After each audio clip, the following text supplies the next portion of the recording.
Good morning boundary family. সকাল সকাল আজ বিছানা থেকেই ব্লগ স্টার্ট করছি। ঘড়িতে কটা বাজে জানি না, রান্না বান্না কি হয়েছে কিছুই জানি না। যাই হোক সময় করবো এখন। কি হলো তো? আরে কারণটা হচ্ছে যে ব্যক্তি 12টার সময় ঘুম থেকে ওঠে, আজকে সেই ব্যক্তি 9টা এখন 15 সামথিং হয়তো বাজে, আর উনি উঠে গেছে। ব্যাপারটা কি সেটা আপনারা ওনাকে জিজ্ঞাসা করবেন তো কমেন্টে। সকাল সকাল আমরা দুজনে মিলে একসাথে ব্লগ স্টার্ট করছি। ঘড়িতে বাজে 10টা 5। আমার মা ওইদিকে ফোন করছে, জানি না কি কি খবর দেবে না দেবে। আগে আগে দেখো কি হতে চলেছে। ওখানে কি রান্না আছে? ওখানে আছে ডাল, কুমড়ো, বেগুন, তারপরে সবজি। আমাদের এটা হয় এইদিকে অন করে দিয়েছিস কি? হ্যাঁ, জানো মেনুতে আছে মাছের ডিমের বড়ার তরকারি, আর ওদিকে হচ্ছে মাছের ঝোল। ওখানে আছে টোটা, পাঁচমিশালি সবজি, আর আলু সিদ্ধ মাখা। আমাদের পান্তা ভাত, আলু ভাজা। এখন এটা আগে করে নিই, তারপরে এগুলো আমার ছেলেদেরকে খাবে, তাই আমি করে দিচ্ছি। রাস্তার এই পরিস্থিতি, মানে যা জ্যাম, এই যে সামনে অব্দি। অ্যান্ড সেকেন্ডলি আমরাও এই রাস্তা দিয়ে আজকে ফিরতে হবে। হাই রোডই ধরবো, দিদাকে নিয়ে আসবো তো হাই রোড ধরবো, বিকজ ওই গুপ্তা ব্রাদার্সে যাবো তো ওখান থেকে এইটাই সহজ রাস্তা। আবার না হলে ঘুরতে হবে আমাকে অনেকটা, তো জানি যে এই জ্যামটায় পড়তে হবে। যাই হোক, এই অবস্থা।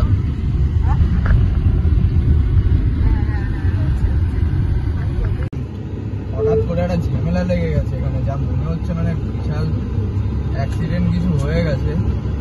তার মধ্যে এখন পুলিশদের সাথে কিছু একটা তর্কাতর্কি চলছে। পুরো জ্যাম একদম। আমরা ব্রিজে উঠতাম তার আগে এখানে নিঘাত কোনো একটা এমন ঝামেলা হয়েছে। পুলিশ আর বাইকদের মধ্যে এখন পুরো জায়গাটা আটকে রয়েছে। এখন না এগোতে পারছি না কিছু করতে পারছি। ভুল করে আমি সার্ভিস লেন থেকে এই রোডে চলে এসেছি, সার্ভিস লেনটা এইদিকে ছিল, আমি এই রোডে চলে এসেছি। এখন আমি পুরো আটকে গেছি, সার্ভিস লেনটা তাও ফাঁকা ফাঁকা রয়েছে, এগোতে পারছে গাড়িগুলো, আমি এখানে আটকে গেছি পুরো। এখন দেখা যাক কি হয়, কি ঝামেলা ওটাও বুঝতে পারছি না। প্রচুর বাধা বিপত্তি ছড়িয়ে 1 ওয়ে থেকে 2 ওয়েতে গিয়ে আমরা এখন বিআরসি এর পেছন দিক দিয়ে ঢুকছি ভিতরে। এখন যাই গিয়ে দেখি মায়ের কি কি হয়েছে কাগজপত্র আর কি কি হয়নি কাগজপত্র, ওগুলোকে এখন শর্ট আউট করে মাকে নিয়ে বেরিয়ে আসা। তো দিদাকে বের করে নিয়েছি, বেরিয়েও গেছি 5টা 12 বাজে। আর এখান থেকে যাবো একটু গুপ্তা ব্রাদার্সে, খাওয়া দাওয়া করবো।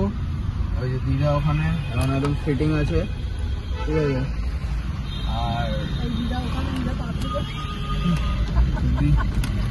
পেছনে 4 জনকে আমরা পুরো গ্যারেজ করে দিয়েছি, ঠিক আছে।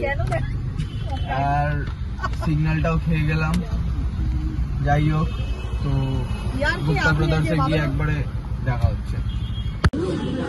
তো গুপ্তা ব্রাদার্সে এসে আবার সেম কালকের মতনই কচুরি, ধোকলা, এই যে same menu, club kachori. Club kachori খেয়ে মাসি একটু হাসো, ধোকলাটা ধোকা দিয়ে দিয়েছে। এই গুপ্তা ব্রাদার্সে এখন খেয়ে বাড়ির দিকে এগাবো।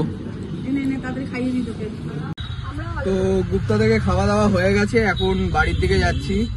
আর খুব বেশি হলে হয়তো একটু সোদপুরে দাঁড়াবো চা খেতে, চা খেয়ে একবারে ডিরেক্ট বাড়ি। এখন ডিরেক্ট বাড়ি। ও মাঝখানে আরেকবার হল্ট দেবো দেবাবুর বিরিয়ানি নেওয়ার জন্য, আমাদের এরিয়ার সব থেকে স্পেশাল বিরিয়ানি আছে ওখানে। আর রাইট নাও কন্ডিশন হচ্ছে এটা রাস্তার, ঠিক আছে, ঠিকঠাকই আছে মোটামুটি। তো দেখা যাক কি হয়। চলে গেছে এখন বিরিয়ানি নিতে, 3 প্লেট বিরিয়ানি নিয়ে এখন যাবে বাড়ি। বাড়ি যেয়ে ওদের নিজেদের ডিনার গুলো কমপ্লিট হয়ে গেল, এখন আমাদেরটা চিন্তা করতে হবে। আমি রুটি নিয়ে বাড়ি যাবো। রাস্তায় কিছু খাইয়েই আনা হয়নি এদের 3 জনকে। এত যে পয়সা খেলো হলো না তাতে, এখন এখানে বসে তাড়াতাড়ি করে এখন বিরিয়ানি খেতে বসেছে। দিদাকে এনেছে না তো অন্য কিছু হয়েছে যেন, আনন্দের ব্যাপার।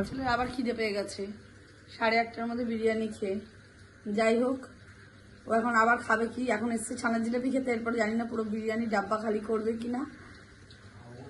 এখন খাবি না? যাই হোক, ব্লগটা যদি ভালো লাগে লাইক কমেন্ট শেয়ার করে দিও, আর আজকের মতো গুড নাইট।